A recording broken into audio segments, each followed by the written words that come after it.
It's an early one today. Sun isn't quite over the horizon, or at least not clearing the trees and things. I had an early one today and a late one yesterday. Just gotta keep rolling with the punches. I modified the chickens. They had a rollaway, or they still have the rollaway box, but they had nesting inside of it. What I think was happening was, yes, they are old and fat, and they are laying less than they should, at least compared to production. But I think one of the chickens was eating the eggs, which is obviously a bad habit to get into. And by removing the nesting, the rollaway trays are keeping them away from the eggs. About one every other day or so right now, which for 3 chickens is not great. Usually in a production setting, you're looking at maybe 50% laying. So there's 3 chickens, 7 days a week.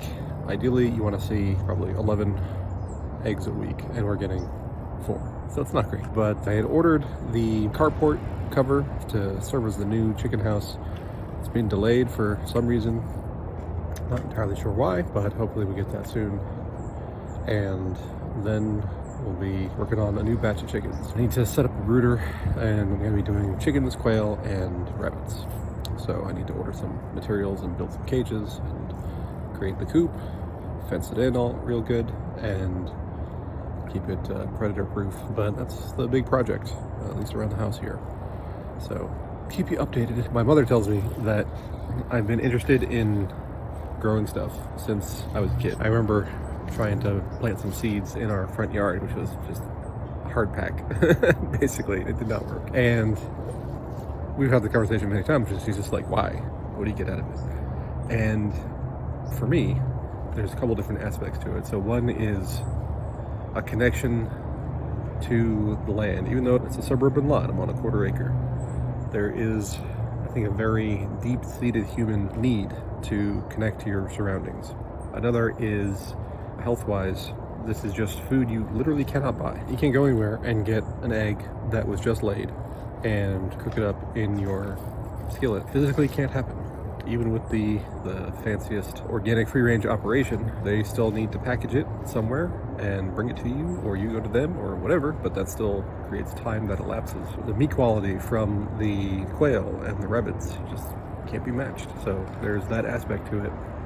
And then I'm also of the opinion that having just a little bit of food production domestically will allow you a great deal of resiliency. So it's a non-linear relationship, where if something goes wrong, so we're expecting a wet winter, and so far it's been rain here, but I think we'll have some snowstorms later, and where I live, a snowstorm shuts down everything. There's real possibilities that, you can't get to the grocery store for a while. Granted, it was 13 years ago, but we went through a period where we had a heavy snowfall, the city shut down for weeks.